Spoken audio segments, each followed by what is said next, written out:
And good Monday morning, everyone. Welcome into the Red and Blue Crew podcast. Brad Logan alongside David Johnson. And David, finally, Ole Miss football unofficially is about to crank up. Its preseason camp is about to begin. We'll have Ole Miss full content for you on Tuesday as it is media day at Ole Miss. I want to say a special thank you to our title and presenting sponsor, the Land Shark and the Velvet Ditch, two outstanding restaurants in Oxford, and invite you to go by and say hello today.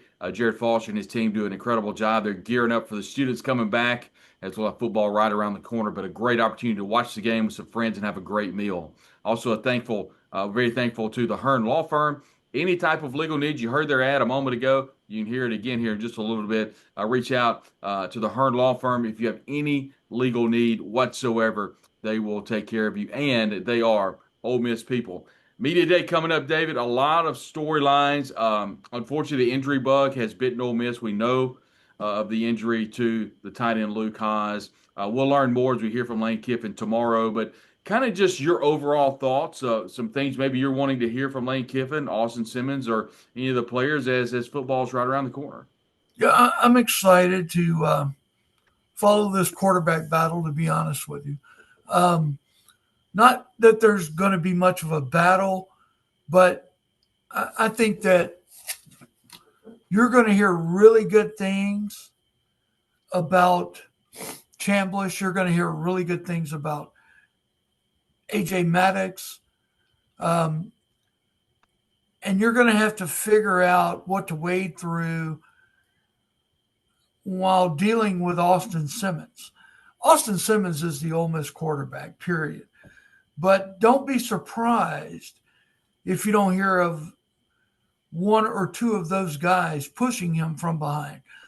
You know, the other thing I'm excited about, and this is a story within itself, is Shakai Mills Knight. Mm-hmm. 6'3", 220 pounds, big back, a Deuce McAllister type back, as we've said on here before. And, you know, he's a true freshman, but how quickly can Kevin Smith get him ready for SEC action? Then I move on to Caleb Cunningham, another true freshman. Caleb's got a difficult task with a lot of veterans in front of him. But how big of a deal can he be as a target for Austin Simmons? And the two have already grown close. They're tight. So, you know, those are three storylines I'm looking at. The fourth one is how this team handles adversity. You've already addressed some of it with Luke Haas being out for likely the entire season. And then the death of Corey Adams. I'm telling you, you can't walk into a locker room where a guy once was and look at his locker and it not affect you in some form or fashion. And there were others who were shot up there at that event. And there were those that picked Corey Adams up and put him in the car. All of those kids are going to have difficulty dealing with this at some point or another, Brad. And, you know, it just makes you think football is not on the pedestal it was beforehand. And, you know, I want to see how they respond to that adversity. And we've said this before. You've seen teams that have taken something like this and galvanized and won a championship. But you've also seen stuff like this that just kind of break a team up, break it apart. So, you know, I'm going to be keeping an eye on that as well. Yeah, I think you made a really good point a moment ago. It's not just Corey Adams that's dealing with this. There are other members of the team. Some were injured during the attack. So all of that will flesh itself out. And we will get into that in more depth in the later dates. But there are more people involved in this. And not just physically, but the emotional side of this. What you have to deal with. I would expect some therapy would be involved because this is not just an everyday occurrence. I mean, this is something that very traumatic event for a lot of people. So your heart goes out to so many people that are dealing with this.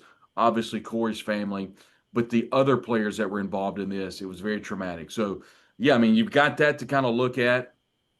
And so with Ole Miss kind of understanding that, and then you kind of transition over to Lane Kiffin, how he handled media day and how he kind of reflected and how on social channels he reflects back to, seeing his mom and dad or trying to honor them and how much he appreciates the city of Oxford. I'll be interested if there's any change. I don't think it will be. I think it'll be the normal Lane Kiffin in the press availability, but it was not the normal Lane Kiffin that opened up SEC Media Day. So that'll be something for me to watch.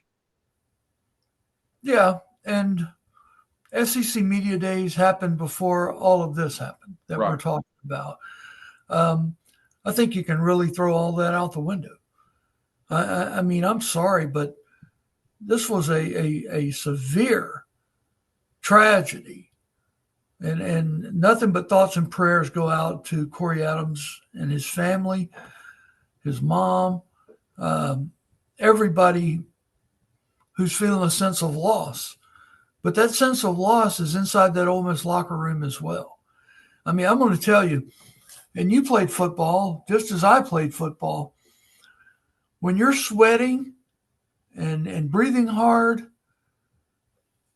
with a group of guys, you really don't get closer than what you do on the football practice field. Corey's been here since January. And, there's some closeness that has been made. And there are some hearts with holes in it on that Ole Miss roster. Including the coaching staff who recruited him, and I'm sure told his mom, we're going to take care of him while he's up here. But, as we talked about before, you can't put these players in a prison. They can do what they want to do on their free time. And, that's an unfortunate thing. The Ole Miss players, as I understand it, were trying to leave. And, just couldn't quite get out of there. But, here's to hoping the Shelby County Sheriff's Department can bring to justice these animals that chose to fire into that crowd of Ole Miss players. You have to turn the page to a certain extent, so you continue to be in prayer and continue to think for Corey's family, think about them because of the life they have before them. You also have to continue to remember the players on the team that were not only injured, but were injured. I can't speak to this enough. The mental energy focused on this and how the mental makeup of these players that were involved in this. So I think there are steps to kind of move past that. But Ole Miss will open training camp here in a couple of days, David, and we'll have a chance to visit with Lane Kiffin. A lot of things have happened since Media Day, like you point out. Be interested to hear what Lane Kiffin says. We'll have all of that for you here on the Red and Blue Crew podcast. There'll also be a number of breakout sessions where we can talk to individual players. We'll see who all is made available. Before we get to Media Day and before we get to all of that, there was some recruiting that happened over the weekend in NASCAR McCoy, a talented player committed to Ole Miss. How is Ole Miss right now in recruiting it's been kind of a roller coaster, I'll be honest, with so many teams around and Ole Miss kind of going kind of up and down with recruiting, but that was good news that McCoy is committed to Ole Miss. Yeah, no doubt about it. He's a 6'2", 180-pound defensive back. Probably most likely a safety, but don't rule him out at corner. He's athletic enough. He could play cornerback. Look, it doesn't really matter. His name is NASCAR. Love that. You got to love that. And he's out of the Buford, Georgia program, which Ole Miss has taken advantage of before in terms of bringing in top athletes, not just for football, softball as well. And, I'm happy to have him. As far as how recruiting is going, Ole Miss is a team that I don't think you ever ask that question until February. I agree. Because it's a portal-oriented destination type school. And high school recruiting, I think, is going fine. But overall recruiting, you just don't know until the portal opens in December and you figure out what kind of haul you're going to have. Because you're going to have a major haul here every year, you know that much. And so it's kind of difficult to say. Yeah, I said all along, I'll say it again. I'll raise my hand. I was the person that kind of went after Lane Kiffin about how poor recruiting was going over during the summer a couple of years ago, and he proved me dead wrong. So, Ole Miss, Lane Kiffin are always a team that when they start recruiting hard in October, in November, and then in December, and then the first signing day happens. So, definitely something to monitor. So, taking a look at recruiting, we talked about NASCAR McCoy. Um, is that kind of what you think, David, that Ole Miss really cranks things up as the season gets going and they're kind of really get things in gear and you start seeing Lane Kiffin be a much more active recruiting in the latter part of the season? Yeah, absolutely. Absolutely. Um, and I think Ole Miss has always kind of engaged their NIL at the pinnacle type moment. Whereas there are schools throwing money out at kids right now, but I don't think you really engage that NIL until it's time to get the name on the dotted line. And I think that's something Ole Miss fans need to realize there is that not all of their NIL negotiations with high school players are taking place right now. A lot of it won't take place until December or so. A couple things have happened. Let's stay on this as we we're all over the place this early Monday morning. That's okay. Let's stay on NIL just for a moment. We heard legislation coming from the NCAA. Anything over $600, $599 had to be put through a clearinghouse and approved in regards to an NIL package for a player. Now, here recently, we've seen the president, Donald Trump, has gotten involved in the world of NIL and pay for play and collective bargaining and legislation, that sort of thing. Kind of your overall thoughts on what you saw from the bill that Donald Trump has put out, and if you think we're starting to see a huge push towards the L word, which is legislation when it comes to NIL, if you will. Yeah, I think there's going to be an attempt at that because Brad, this is a field full of cow patties right now. I mean, everywhere you step is something icky. And something must be done. If not, you're simply going to have teams go out there and buy national championships.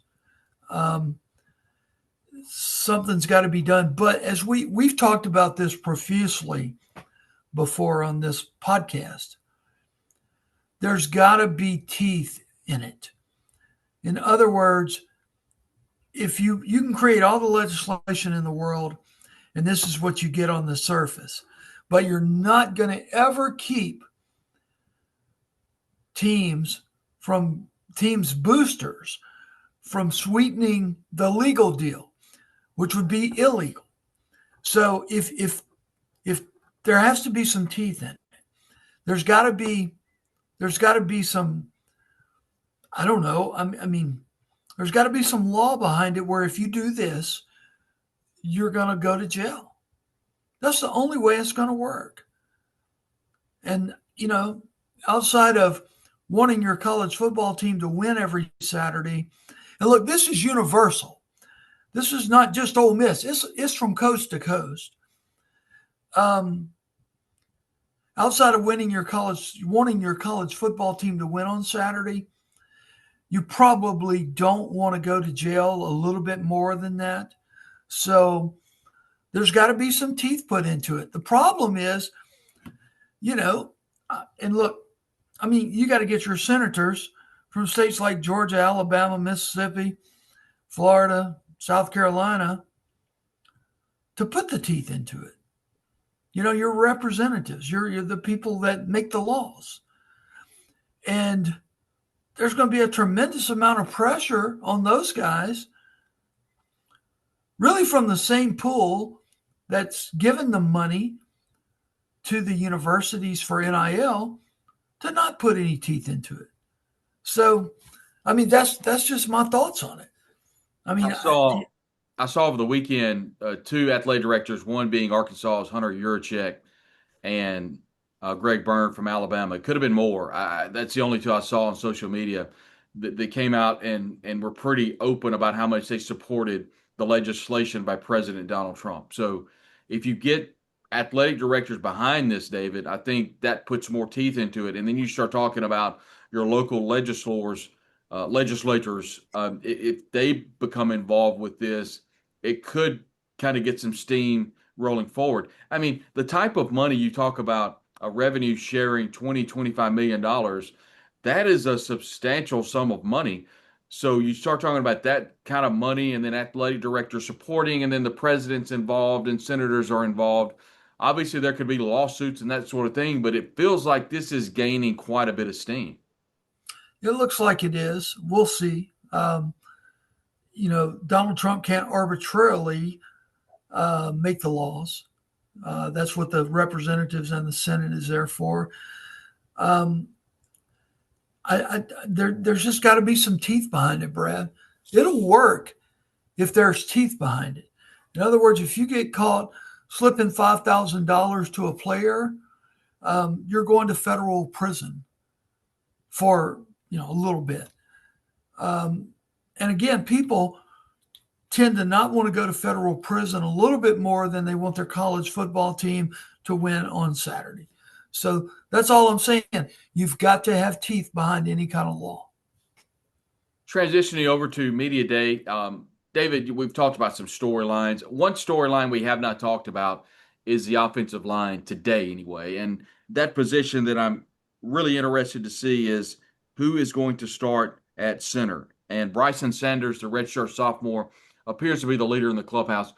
There are other positions that I think we'll be looking for, but I really, truly believe that offensive line could be the biggest question mark heading into the season on the offensive side of the ball. I don't think running back is. I think we've already talked about Shakai Mills-Knight being a nice influx of talent along with Logan Diggs and Kwan Lacey. So I don't think it's there. Wide receiver room is loaded.